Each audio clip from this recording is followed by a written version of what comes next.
Ladies and gentlemen, my name is Jimmy. His name is Frank. And we're nail biting over these fucking Mets, aren't we, Frank?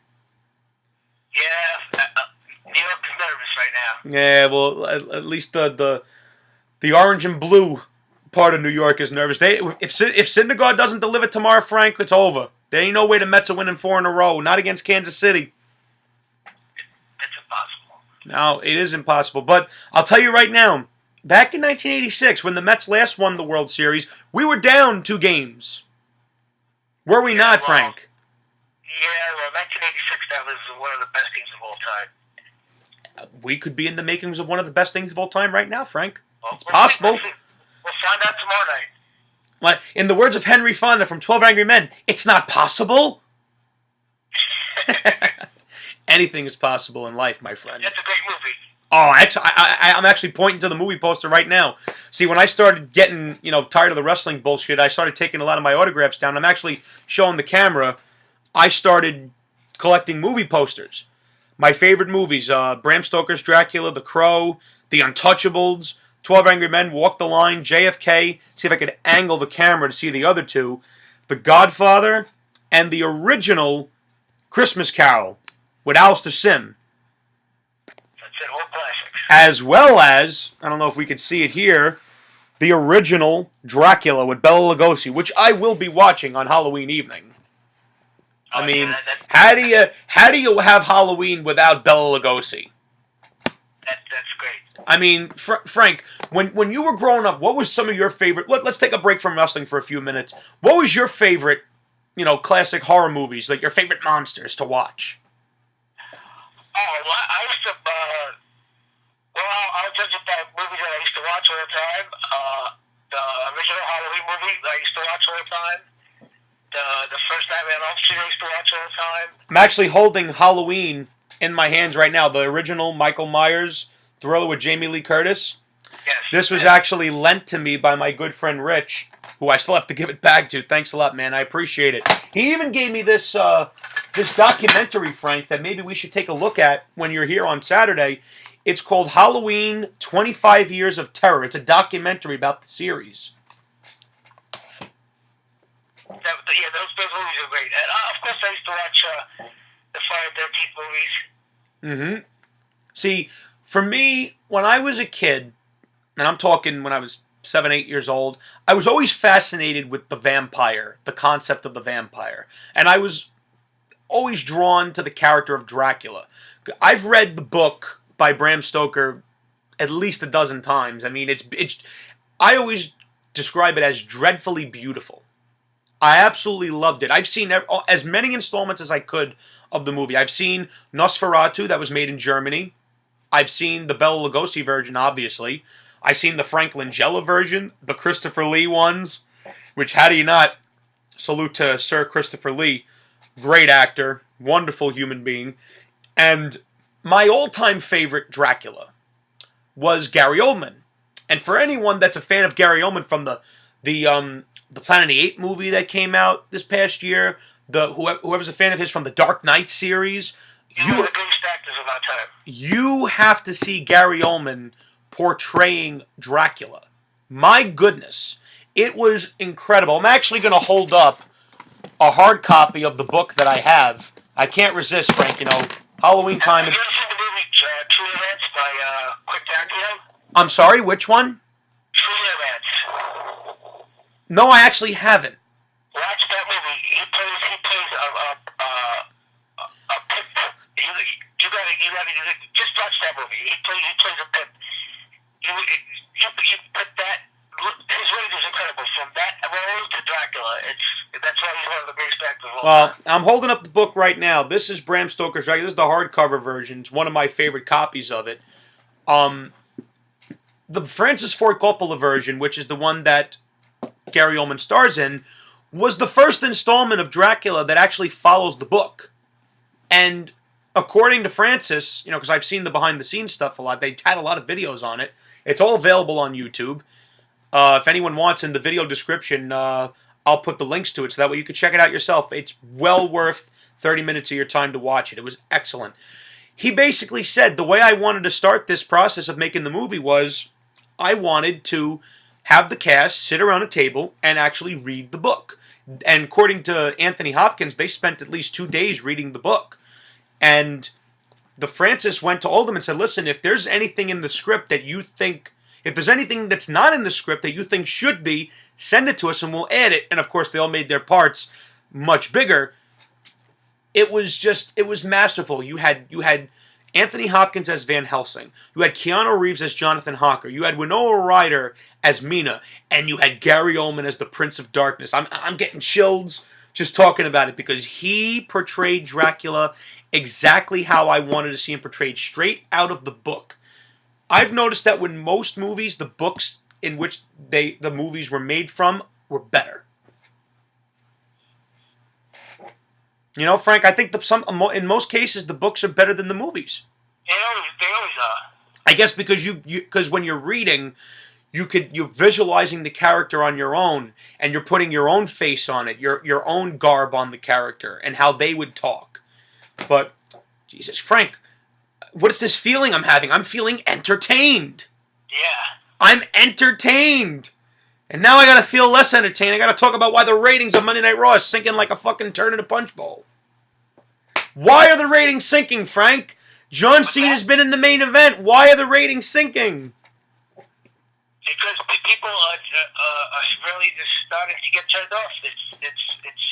They're giving up hope. They're giving up hope. It's same Raw, 3 hours, 2+ hours of commercials.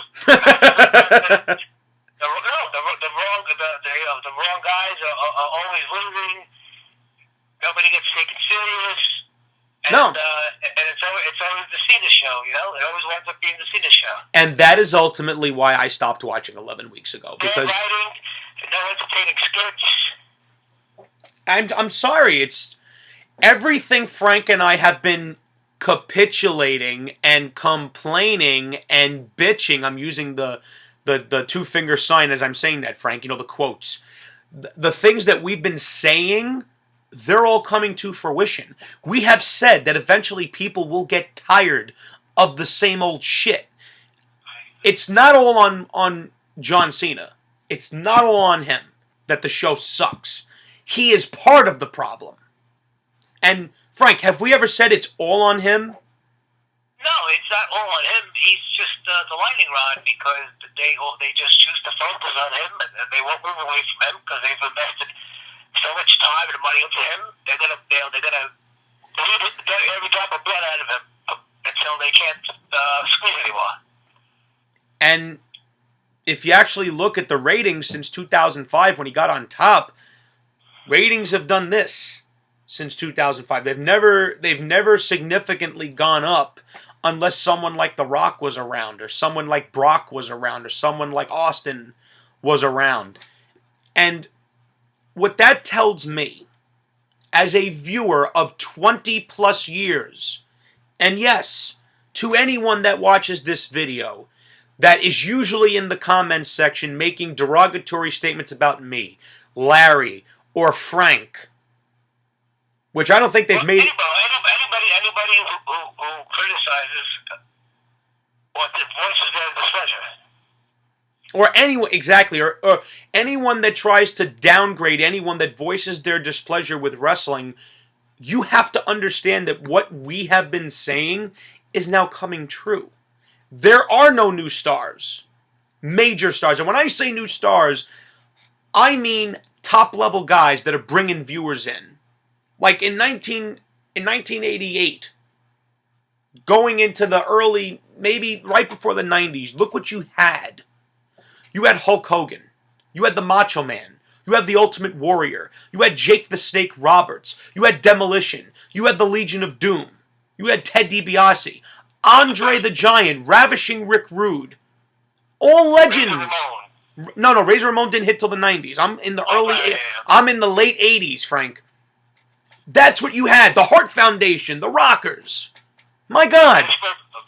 Yeah. The British Bulldogs. Thank you. Tons of fucking talent. That was the boom period in the 90s. I'm skipping over the new generation because that was a low period. Kind of like what we're in now. Think of it this way, Frank. The ratings are being compared to 1997. That's how bad it is. Yeah, that was right before the Attitude Era. Yeah, and then that beautiful era hit, and what did you have? You had at the top. Don't care what anyone says. Pre-Hollywood, Austin was a bigger star than The Rock. That's indisputable. And Austin's not even in my top 10 favorites of all time. But even I admit Austin's at the top. If you want to talk who the greatest of all time is, if you're not talking about Stone Cold Steve Austin, you're talking about the wrong guy. Well, according to the numbers, he drew the most money out of anybody. And the economy was hitting on all cylinders in 1998. We had a surplus here in the United States. Not this fucking debt that we've been in since when did the recession hit, Frank? 08? Yeah. Yes, we actually see Frank and I aren't just stuck in this, in this box of wrestling. We actually read the fucking papers. We actually pay attention to what goes on in the world. Like the president lying about weapons of mass destruction to take us into Iraq and Afghanistan, in which we lost. How many troops did we lose, Frank? I think over 6,000. Unnecessary deaths. Unnecessary deaths. Forget our troops. What about the civilians? Over 100,000. Millions of lives ruined. A waste of life. And Let's over. talk about wrestling. Yeah, let's stick to that. We'll do. Frank and I are actually going to be doing our first political show soon, so stay tuned to that. In 1997, 1998. Let me actually get into 98. You had Stone Cold, The Rock, The Undertaker, Kane, Triple H, Mick Foley, Edge and Christian, The Hardys, The Dudleys. My God! Incredible talent. Then you get to 2003. The Ruthless Aggression era. What did you have? You had Brock Lesnar. You had Kurt Angle. You had Chris Benoit. You had Chris Jericho. You had Eddie Guerrero. You still had The Undertaker. You still had Triple H. You got Shawn Michaels back. You had great. I said Brock Lesnar. Oh, okay. You also had young guys like Randy Orton, John Cena, and Batista come up through the pipeline. You also had guys like Rey Mysterio who was putting on great matches. You had guys like Edge that were finally ascending. You had a groundswell of talent. And they were all being used. You fast forward to today, maybe 2 or 3 guys, if they won the world title, they'd get good booking. Well, see, and I'll defend the WWE but from 2006 to 2010, no new stars were created. Not so much stuff. It was just a lack of talent. It was before NXT. There was just hardly any new stars. And but from 2011 on, There was no excuses for them. yeah, the stars. You had Punk, Bryan, Cesaro, and now, Ziggler. since 2013, there are actually talented people here. There's about 10 talented people here that could be main event guys.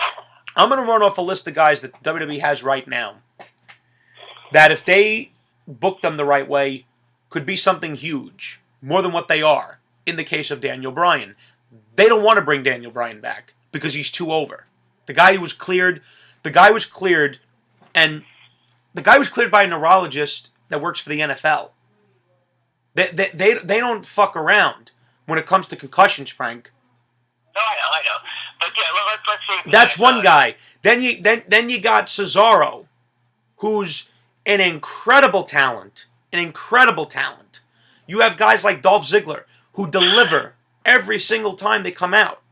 You have a guy like Seth Rollins. Need I say more? One of the most talented men to ever have the WWE title, but to be booked like a complete loser. Dean Ambrose is arguably one of the most popular guys. Dean Ambrose is the most popular guy they have, and they're looking to turn him heel. How fucking stupid can you be? And when I say you, I mean the WWE. Well, again, why do you think they turn him heel? Because he's the most popular guy. Again, I always have to say, it always goes back to Cena. You can't. They don't want anybody so popular that fans might forget Cena. That's the reason. I'm telling you. That's all. You know, they say follow the money trail. Well, in WWE, you got to follow the Cena trail. And then you get to Bray Wyatt. I mean, character, in-ring work, speaking ability. My God. How do you not protect that? Kevin Owens. character, in-ring ability, speaking ability. How do you do that? Luke Harper is a damn good in-ring worker for a big man. Damn good in-ring worker. Adrian Neville could do things in that ring that most people... I've heard Luke Harper could be pretty good on mic. I heard he used to be good on oh yeah, you have to see some... He hasn't had the opportunity to articulate himself mostly in the WWE. The best line he ever uttered on WWE television was right before the Shield versus the Wyatt family match at Elimination Chamber 2014. Frank, listen to this line. You three boys, and this is Luke Harper talking to the Shield. You three boys picked a beautiful hill to die on. My God, that is such a great line. It kind of reminds me of that line, that one-liner that Harley Race used back in the day. For you younger fans who don't know what the fuck I'm talking about, Harley Race was one of the greatest NWA heavyweight champions of all time. 8 times, I believe, he was the champ. He said, you want to talk legit tough? Wahoo McDaniel, Harley Race, Bruiser Brody, Undertaker, legit tough guys. You know that it's been said that Andre the Giant was afraid of Harley Race? Oh, yeah. Andre wasn't afraid of anybody, but he knew better than to joust with Harley Race because Harley didn't give a shit. But back to what I was saying, Harley had a saying. If I hit him with my left and he doesn't go down, I will walk around him to see what's holding him up. Man. But like I said, you have guys on the roster that are just, if you give them the fucking time of day, you could get great things out of them. But you always go back to Cena, or you're always trying to push your agenda with Roman Reigns, and Roman Reigns, another young guy who I think personally is being sabotaged. I can't wait for the Royal Rumble this year. I dread the Royal Rumble. They're just fast to laugh. I want to see how they fuck it up and how much people do at the end. But that's the thing. I'm so tired of watching the Rumble, waiting to see how they fuck up. Why can't they just fucking give the audience what they want? Bring Bryan back, have him win the Rumble. Send Ambrose out there, have him win the Rumble. They can't figure out a way to scramble and get out of it. It's like, it's incredible that we're actually looking. We're only in October.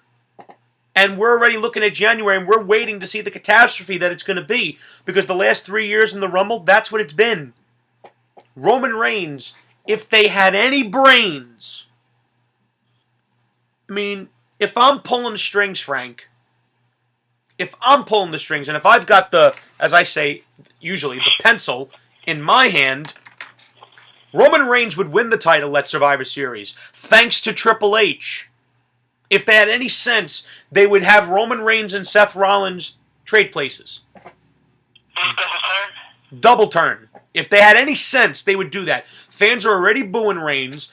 You're not going to succeed in pushing him down people's throats like you did with Cena. They're not going to do that. Your ratings are already in... Let's not forget the Ace of Defeat is Sheamus with his cash in.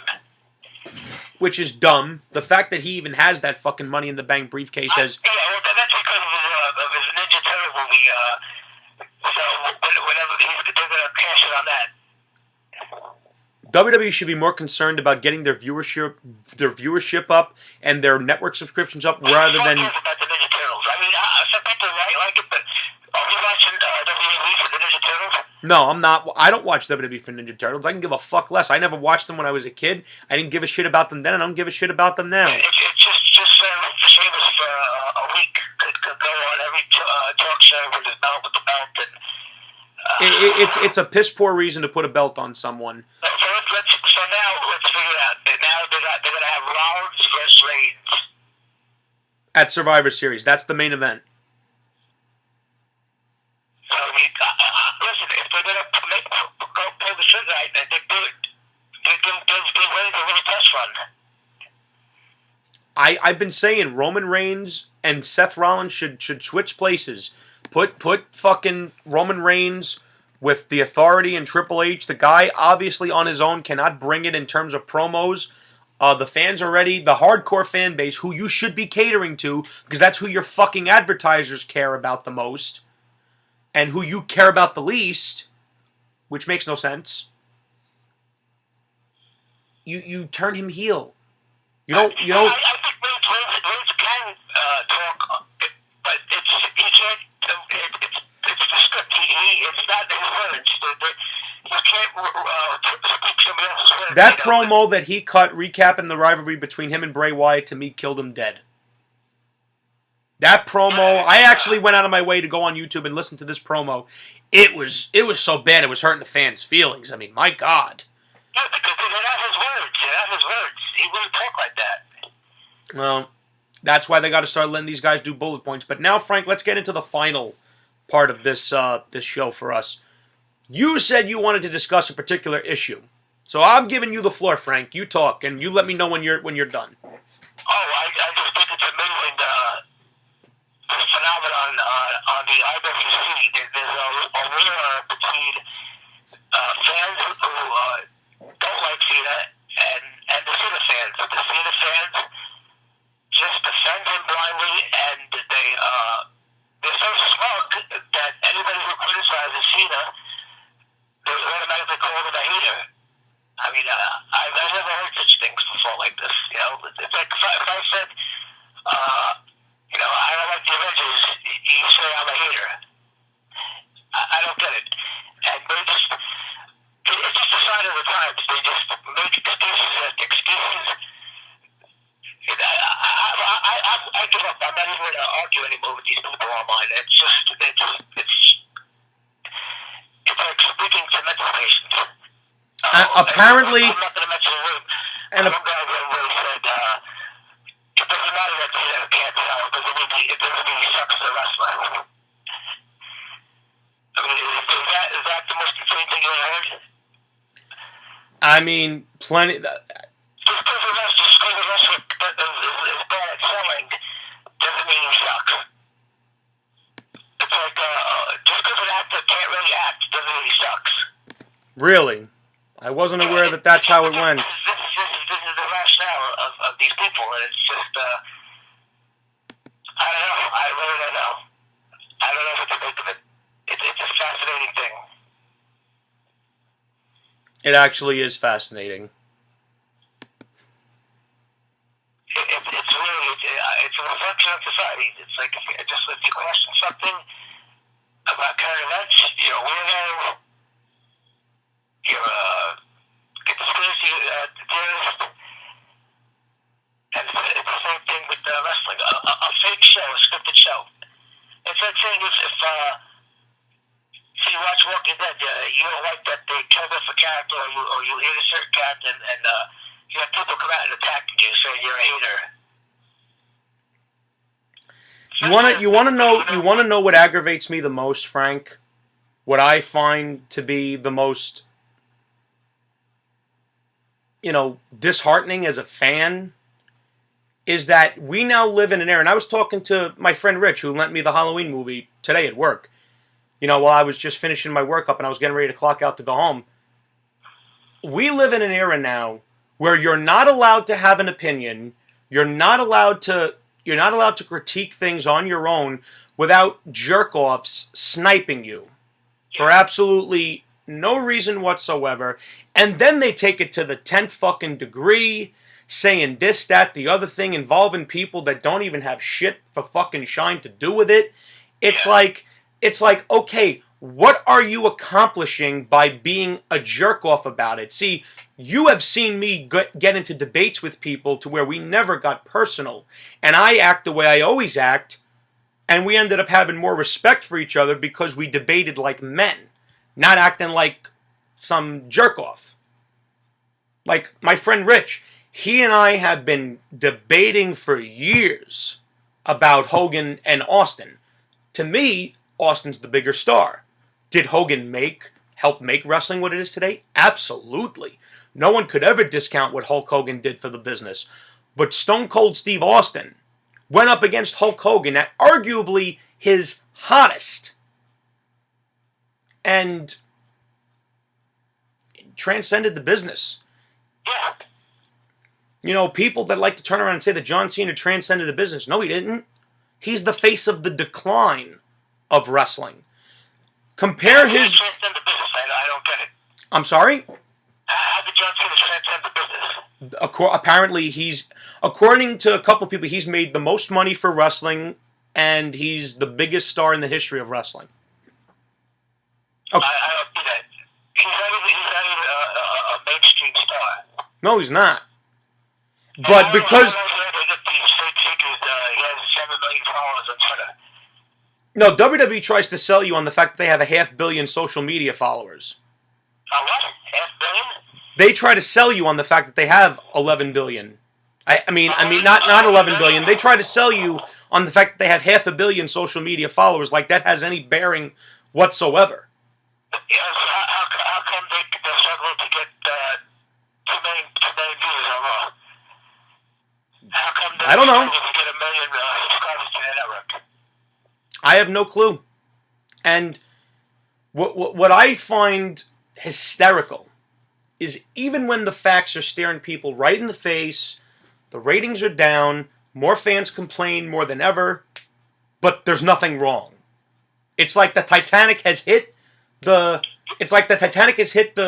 iceberg, but the water's not. We're just going to ignore the water that's coming into the boat.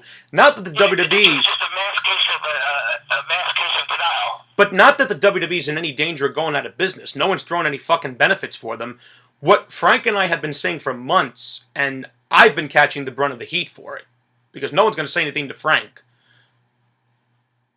is they don't like that we point things like that out, Frank. They don't like that I voice those things. That you voice those things. I don't understand why people don't understand that it doesn't matter if the ratings are low. You don't even know how TV works. That's where they make their revenue. The higher their ratings, the more they charge for commercials. And that's the more revenue for them. The lower the ratings, the less money they bring in. But it doesn't matter. It doesn't really matter. No, it really doesn't. You know, back in 2005, 2006, when I started booing Cena, people were telling me it doesn't matter if the fans like him or not. All that matters is that the ratings are up. Now the ratings have gone down, and people are telling me the ratings don't matter anymore. So my question is, what does matter? What matters is that Cena is going to win the championship 5 more times. He has the best matches on TV. He does Make-A-Wish. Oh yeah, we forgot about the human shields, Frank. Just stop complaining. Just watch the show. Force yourself to watch the show. Even if you don't like it, just watch it and convince yourself that you like it. That's all. And just be quiet. That's basically the brunt of it. And if anyone does speak out, they get disrespected. They get spoken to like they're lower than garbage simply because they have an opinion on an entertainment-based product. Something that isn't a sport, to where you could fucking check the stats and see that this guy's delivering, this guy isn't. There's no stats. Again, it's like saying, if I don't like the Avengers, let's say I don't like the Avengers movie. And a lot of people didn't like the second one. A lot of people thought that the first one was better. But you'll never hear... It's like with the Dracula movie we were talking about earlier. You think Francis Ford Coppola is going to turn around and say, "Oh, you can't criticize Godfather 3. You've never made a movie." The fuck is that? The fuck is that? Are you kidding me? Are you kidding me? It's like the latest Five Finger Death Punch album that I thought sucked. You think they're going to turn and say, "Oh, you've never made an album before." No, it's my fucking opinion. I didn't enjoy it. The last 2-3 albums I fucking enjoyed. Jesus Christ. I don't understand it. It's a phenomenon. I don't know if people just live vicariously through John Cena or... It's not even him. It's the business in general. If you I always keep going back to him because he's the lightning rod. He's the poster boy. But it's not even that. If you question a single decision that they make that makes you a mark, you're this, you're that. This is what it all comes down to. We're all exactly. When they don't even realize what the fucking word mark means. But it means they're the actual marks. They're the actual marks because they believe in every decision that they make. Yeah. You know, when the funny thing is, they say you should never question them. Really? Shawn Michaels questioned them many times, and that's what gave you DX. The fans questioned WCW, and that's what gave you Hollywood Hulk Hogan. The fans wouldn't boo Stone Cold Steve Austin, and that's what gave you the anti-hero that you love so fucking much. People like to praise The Rock. Well, guess what? You would have never got The Rock if my generation didn't boo Rocky Maivia. Right or wrong, Frank? I agree. I agree. If the fans just go along like you people that want to take shots at me, take shots at Larry, take shots at Frank, whoever the hell you take shots at for questioning a fake show, look at history. If the fans didn't boo Rocky Maivia, he probably would have never became The Rock. Could you imagine if Stone Cold didn't become the huge fucking anti-hero that he did? And here's another point. Now that people are tuning up to Raw, They still haven't changed anything. right, now a lot of people that aren't watching Raw, like maybe myself and you, now we're just going to watch the pay-per-views. So what happens the next time a pay-per-view sucks? What's going to happen now? A lot of fans are then going to start getting turned off to the pay-per-views. The only reason this household even has the network, Frank, is because of the classic content, and I don't even pay for it anymore because I said I'm not giving them. If you're a big wrestling fan, you've been a big wrestling fan your whole life, whatever. Yeah, you're gonna want that classic content at the tip of your fingers. You're not a lot of money to have it. Watch the pay-per-view. If you have nothing better to do, watch an old show. That's okay. No, absolutely, absolutely. And like honestly, I could watch Starrcade 1985. I could watch this first Starrcade 1984 with Harley Race and Ric Flair every day. I love it. I love that shit. I could watch Dusty and Flair in those classics they were having forever. I could watch Savage and Steamboat every day. I could watch Brett and Owen in the steel cage every day. I could watch Under. Another thing I was thinking about, maybe if WWE doesn't care about the ratings and they don't, and I think maybe they have a plan that they're not going to get canceled, but I think on the next contract they might take Raw and SmackDown and air it on the network, on their own network. I think that's their major. Well, if that's what they're looking to do, Frank, they got to hope to get a certain number of people because. Yeah, that's their end game, I think. Well, if the end game is to take Raw and SmackDown and just put it on the network, what are you going to do about advertisers? What are you going to do? Well, no, you can advertise. You could, if they stream a live show on their network, they could still have commercials. I understand that, but if they only have 1 million people subscribing or 1.5 million, that's not really a lot of people. Yeah, well, they figure 2 million people watch now, so they figure if they could add maybe 500,000 people to that, if Raw and SmackDown go on there, they'll be happy. They figure they'll make money because they would make more money broadcasting on their own network. Well, but I don't know. I'm just throwing it out there. No. Hey, listen, it's a fair point to throw out there, and I think that covers everything, Frank. I think we're done. Yes. I think we're done until after Survivor Series. For those of you that do watch the show, enjoy it, don't enjoy it, whatever the case may be, Frank and I will be doing our first political video maybe within the next week. It all depends on how things been going on. Like anyone that's close with me, close to my family knows, unfortunately, we've had some health issues going on, certain people in the family, and that takes priority over everything. Frank and I have been trying to get together so we could do this. Because plus it's good for both of us because we get to talk together. Even when we get off the air, we're talking for a while. Frank and I are going to be doing our first political video. For anyone that's interested, I'll reveal the topic. We'll be discussing the Second Amendment.